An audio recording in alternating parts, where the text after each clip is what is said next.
My talk title today is Your Constitution. Now, you know, the U.S. Constitution is, of course, the supreme law here. It's empowered by the sovereign authority and consent of the people, which you and I are, although it was done 200 plus years ago. It's the source of not only the government's powers, but the government's limitations, which protect our fundamental freedoms and rights. In July, we solidified our Declaration of Independence, parting ourselves from lack and limitation, soul-crushing events from the past, depressing news reports that happens, and depressing experiences that may be happening around us, and just junk from our upbringing. We declared our independence back in July from all of that.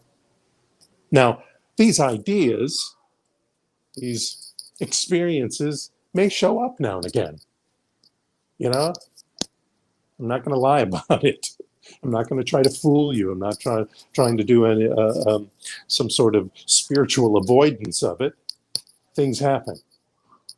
And even on special occasions like now during this pandemic, et cetera, or during any sort of triggering events that may happen in your life. I know they do for me. I know it happens for me. Gary was talking about it, what happened for him this week. Well, something happened to bring him to the point where he needed to look again, which is perfect, because I have been too. And I know when the stuff comes up in the news and I see it, or something happens around me, or these fires or floods, et cetera, it sucks. Not only does it mess up my day, but many times it messes up a couple of them. But those are the times when I have to look at myself and I have to say, stop. No matter the deadlines, no matter the goals or whatever's going on in life, right there, I have to tell myself to stop. Stop working. Stop kvetching. I have to stop and rediscover what my Constitution is, what my supreme laws are.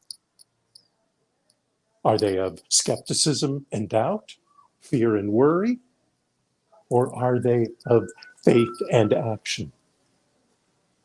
Now, we talked about questioning as a great tool. I think I was talking about that last week. That questioning is a great tool. It pushes back that monkey mind. It's a tool for us to tell ourselves, why are we doing this? Why are we thinking this? Questioning, why are you here, you monkey mind, you dumb idea, you idea from the past? Why are you here? And what do you want from me? These are great questions. And us allowing ourselves to let them be answered is fabulous, because then we get informed and then we get empowered to not be in this whirling dervish. Questioning assists in rediscovering and understanding what we believe and know, especially if we think we know it all. Hey, listen, I'm a minister. I'm all educated and experienced. What do I need to know? Happens to me too. Or maybe we're not willing to question what's in our way. Happens to all of us. Again, I'm a minister. I'm educated, trained, experienced, but I still sometimes have to teach myself, again, about belief and blockages and the ones that I've allowed to step into my life. And sometimes we're not willing to ask what it means when prayers have not been answered. It's okay to ask. I do too. And yes, again, I'm a minister, blah, blah, blah. But I still, even though I got this prayer thing down, I still get frustrated too. So what? It's what we do with this frustration. It's what we do with this skepticism. It happens to all of us. We get out of alignment. We lose touch with being open at the top. And it's a great time then to check in with your constitution. It's a good time for me, like I've been doing this week, and Gary sounds like he's been doing this week, to check in with your constitution, the supreme laws that you believe in, the support and protection of your perfection, of your natural perfection that you are born with. To check back into that. So what gets in the way?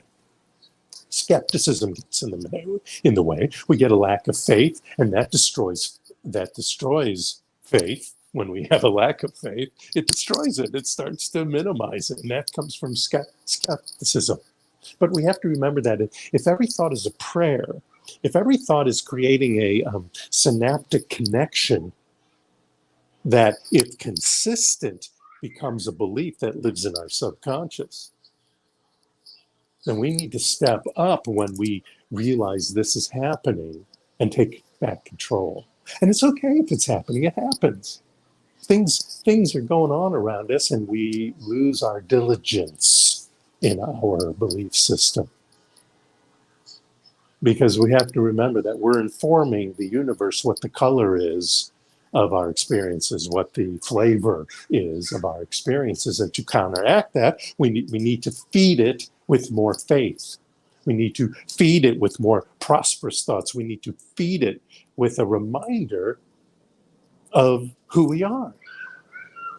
Constantly feed and nourish that wolf. Remember that story about the good wolf and the bad wolf, or the mean wolf and the kind wolf?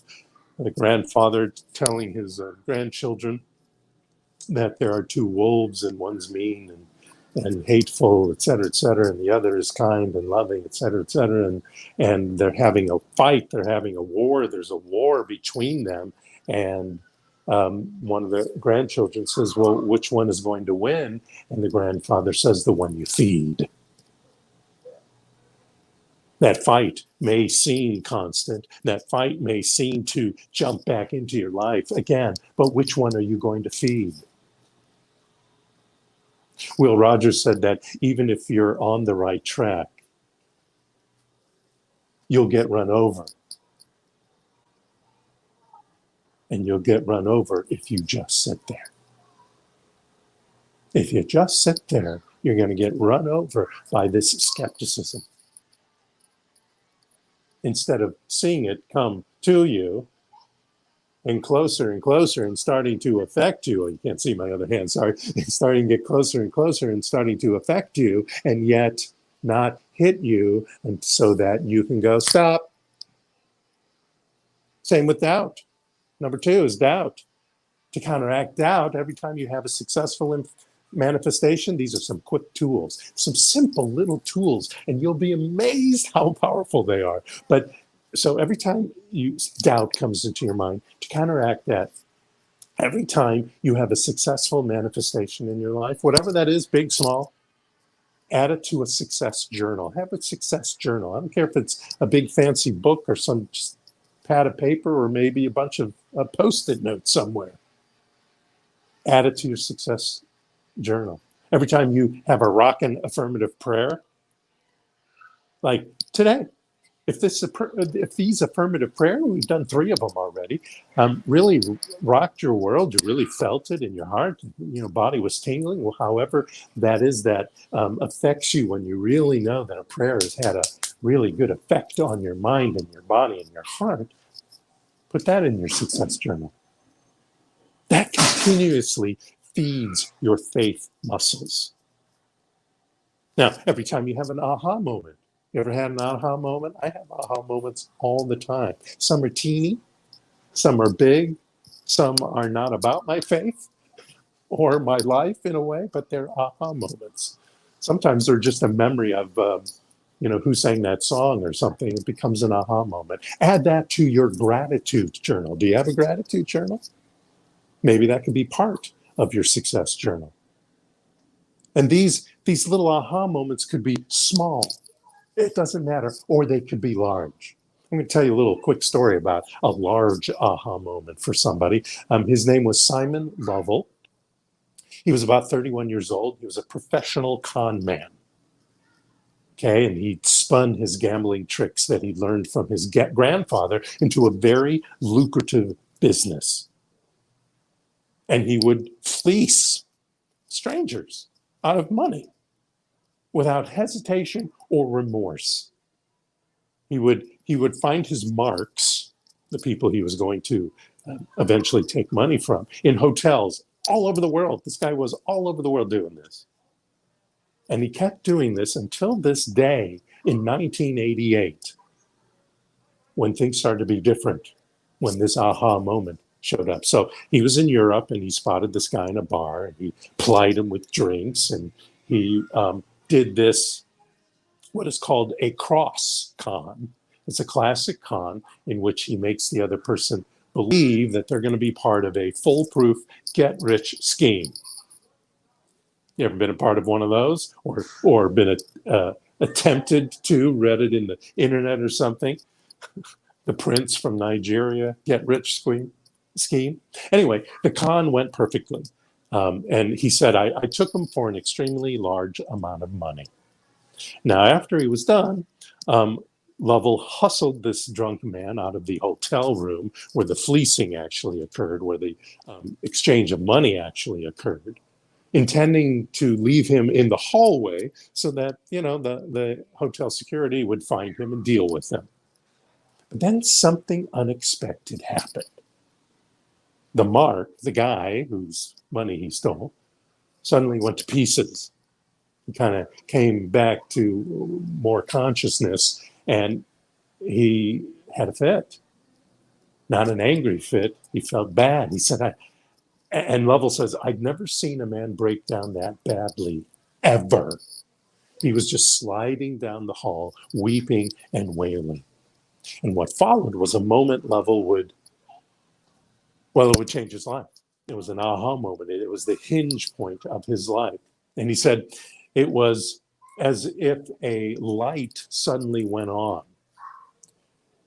And this is where things changed for him. This was the first time he actually felt sorry for one of his marks. And it hit him hard. For his next move was something he'd never done before. He returned the money to this guy and declared his life free of being a swindler. He'd been doing this for years. He'd made a hunk of money doing this for years. But something about that guy made his consciousness click. And he says there was an absolute epiphany that I just couldn't do it anymore. And the next day he felt lighter, and he had become, he says, a real human being again. And he never ran another con.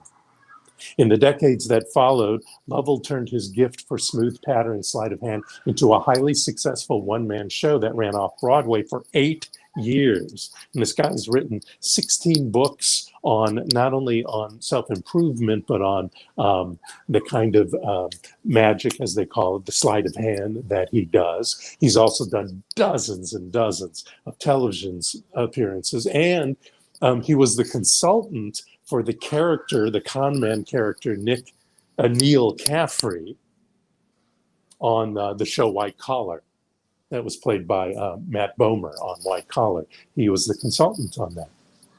And then later in his life, not too long ago, he's in his early 60s now, he suffered a stroke, and people from all over the world sent him not only money here and there, but all these well wishes. He had turned his life completely around. Instead of stealing from people, he was giving back. That's a big aha moment. Maybe you've had one of those in your lives. When we treat our minds and hearts with affirmative prayer or any kind of spiritual practice, when we open our hearts with meditation, when we open our imagination with visualizing and envisioning, when we open ourselves to the divine love, intelligence, and power that there is, there's no room for doubt. There's no room for skepticism. In the Science of Mind book, it says, realize that you treat with your understanding through the law. Meditate upon the spiritual significance of the statements you make, meaning the statements you make in your affirmative prayer, until you induce within consciousness a definite concept, already established fact. that this concept that you are saying to yourself, that you are declaring and revealing through affirmative prayer, or even in a meditative state, that they're already established. I don't care what you see in front of you. They're already established in mind and heart and body, even when they haven't been objectified yet in life. So a little Bible here. It's done unto you as you believe. You remember that one? Especially of those of you brought up in the Christian faith. It is done unto you as you believe. Faith is going to do it for you. Prayer is going to do it for you. Any spiritual practice is going to do it for you. Neuro-linguistic programming tools are going to do it for you. Whatever you use, they don't even have to be spiritual tools, because the spiritual tools and the so-called practical tools or psychological tools, they match, they connect. The psychic tools, they match, they connect. So it matters not what tools you use, they all become spiritual tools. They all become consciousness tools. So whenever you change your thinking patterns, you change what starts going on around you in your life. Will Rogers again. If you want to be successful, it's just this simple. Know what you're doing, love what you're doing, and believe in what you're doing. Build your faith until it becomes a knowing in your life, or rebuild your faith until it becomes a knowing in your life. Stay in present time. Don't think about the future. Don't think about the past. What's going on right here, right now, so you can rediscover your constitution. I want to quickly read my constitution for you. Maybe you'll believe this. Maybe it's something many of you at least are familiar with. Maybe this will help you discover it for you too. I believe it's a powerful principle that has brought us together, most of us at least, and helps us, assists us, puts a foundation under us to transcend us to our best lives every day. And once in a while, I need to bring myself back to my constitution. And here it is. I believe in God, the living spirit almighty, the presence and power of the universe, the energetic singularity of the Big Bang, the unbiased, non-judgmental, impartial, and unconditionally loving divine intelligence. It is one indestructible, absolute, and self-existent cause which manifests itself in all creation, in all of us. I believe in the individualized and personalized incarnation of this one spirit in everyone and everything. I believe in the eternality of it, the immortality of it, and the continuity of it in the individual soul, forever and ever expanding itself and expanding us in not only this 3D reality, but beyond, in the multiverse, beyond this body.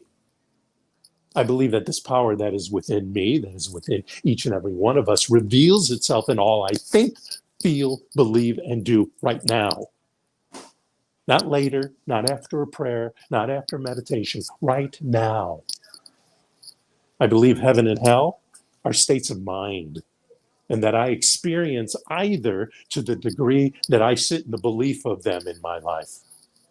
I believe the ultimate goal of life is not only to be happy and prosperous and abundant and loved, but to be completely emancipated from all discord of every nature, and that this goal is sure to be attained by each and every one of us. I believe in the unity of all life, and that the highest expression of the God self and the innermost expression of the God self are one and the same. I believe that universal spirit, call it what you will, operates through a universal mind, a law, a mental law of cause and effect, a spiritual law of cause and effect, and that this creative mind is used by a direct impress of our thoughts and acts upon this law of cause and effect. I believe in the healing of any thought, idea, condition, and bodily dis-ease through the power of this mind, not just the brain thing, mind, but this divine matrix, as I call it, mind. The brain and what goes on there, the heart and the feelings and the brain type workings that goes on there, and in my gut, where the intuition grows and informs the rest of my body from there. I believe in the eternal goodness, the eternal loving kindness, and the eternal givingness of life to all.